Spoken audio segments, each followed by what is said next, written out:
Bismillahirrahmanirrahim. Assalamualaikum warahmatullahi wabarakatuh. Alhamdulillahirabbil alamin wa bihi nasta'in wa ala umuri dunya waddin. Assalatu wassalamu ala asrofil anbiya'i wal mursalin wa ala alihi wa sahbihi ajmain. Amma ba'du. Baik, pertama-tama saya ingin mengucapkan terima kasih kepada Bapak Ujang Saifuddin Rasyid MPD selaku dosen pembimbing kelompok 2 PPLK tahun ajaran 2020-2021. Dan yang kedua, saya ucapkan terima kasih pula kepada Bapak Mumu Zainal Mutakin MPD selaku Ketua Pelaksana PPLK tahun ajaran 2020-2021. Baik, apa kabar semuanya? Alhamdulillah, semoga kita selalu diberi kesehatan dan semoga kita selalu ada dalam lindungan Allah Subhanahu wa Ta'ala. Amin ya Allah ya Rabbal Alamin. Baik, kembali lagi dengan saya Devita Sari dari semester 7 Prodi PAI, Stai Latansa Maswiro, Rangkas Bitung. Nah, jadi di video kali ini saya masih menjelaskan tentang sejarah kebudayaan Islam. Namun, di video kali ini saya akan menjelaskan tentang kondisi ekonomi masyarakat Mekah sebelum Islam.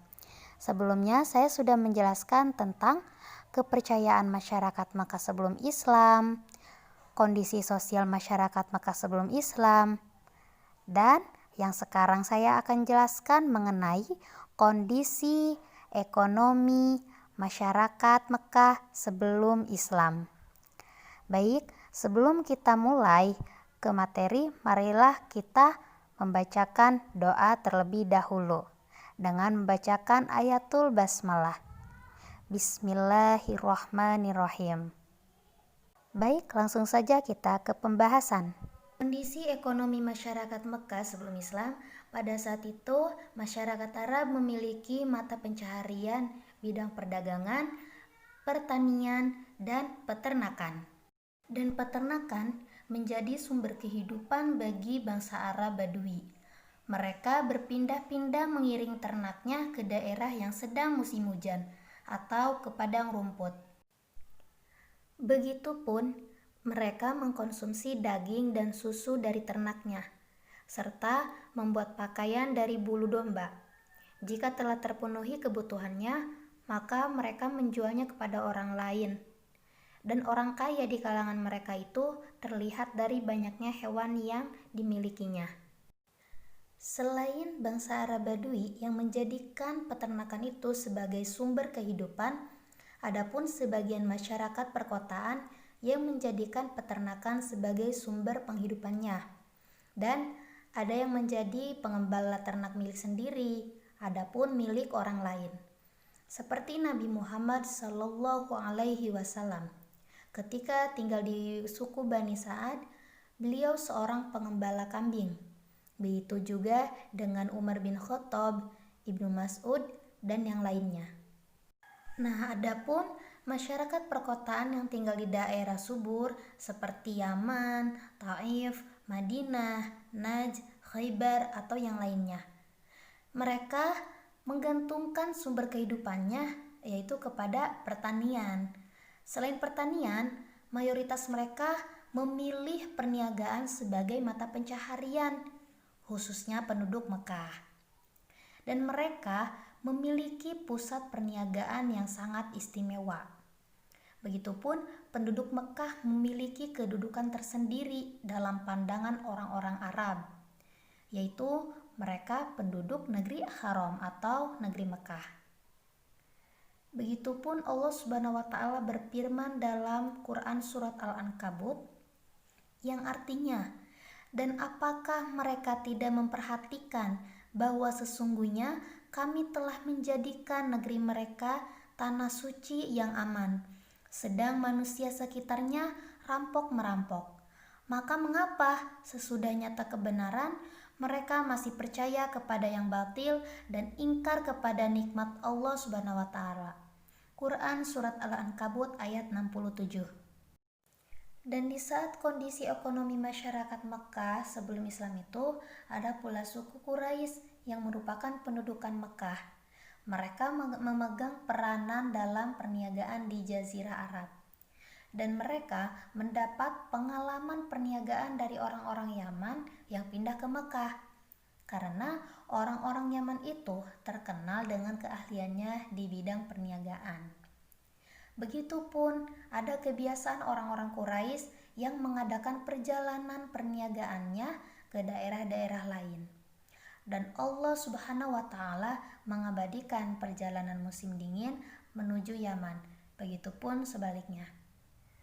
Allah Subhanahu wa taala berfirman dalam Quran surat Quraisy ayat 1 sampai 4. Bismillahirrahmanirrahim, yang artinya karena kebiasaan orang-orang Quraisy, yaitu kebiasaan mereka bepergian pada musim dingin dan musim panas, maka hendaklah mereka menyembah Tuhan pemilik rumah ini, pemilik rumah Ka'bah, yang telah memberi makanan kepada mereka untuk menghilangkan lapar dan mengamankan mereka dari ketakutan. Quran surat Quraisy ayat 1 sampai 4. Dan di saat kondisi ini pun orang-orang Arab memiliki pusat-pusat perdagangan yang terkenal seperti Ukaz, Mijannah, dan Zulmajaz.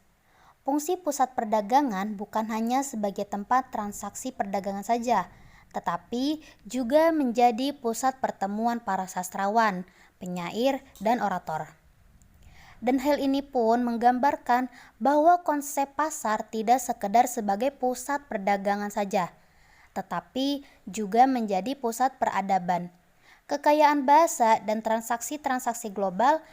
Bahasa Arab orang-orang Quraisy pada saat itu pun menjadi bahasa yang paling mudah diucapkan, paling enak didengar, serta paling kaya perbendaharaan kata dan maknanya. Selain itu, dalam bidang ekonomi pada saat itu riba sudah menjadi tradisi dan lazim dipraktekkan di Jazirah Arab. Bahkan Makkah sebagai pusat sudah terpengaruhi sistem riba, dan hal ini bisa terjadi karena terpengaruh dengan sistem perdagangan yang dilakukan oleh bangsa lain. Dan adapun di saat kondisi ekonomi masyarakat Makkah sebelum Islam itu ada alat transportasi. Pada saat itu adalah unta, di mana unta ini dianggap sebagai perahu padang pasir. Dan unta ini merupakan kendaraan yang menakjubkan.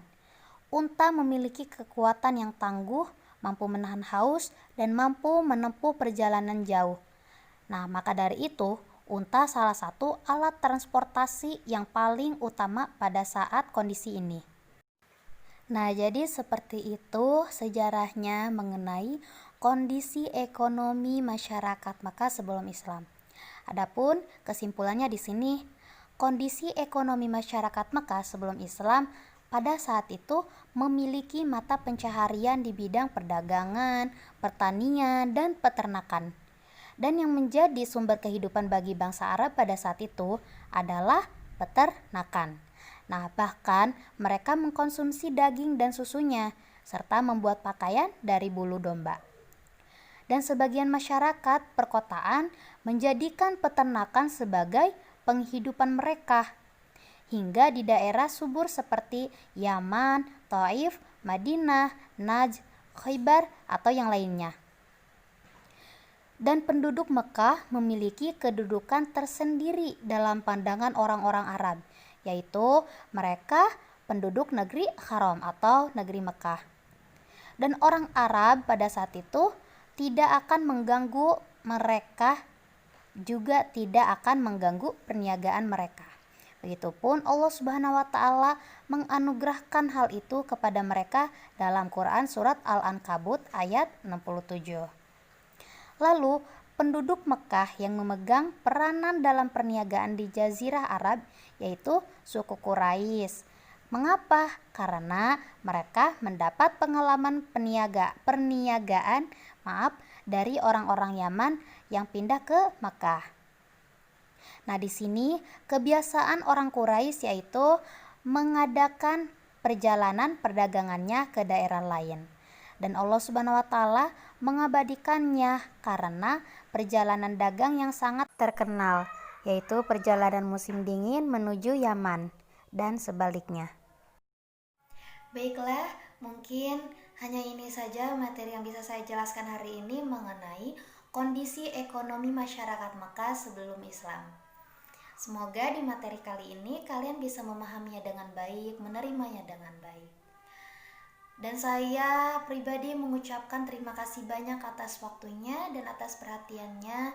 Dan saya mohon maaf apabila ada kesalahan, apabila ada kata-kata yang kurang jelas mengenai pembahasannya. Mohon dimaklumi karena saya masih tahap belajar.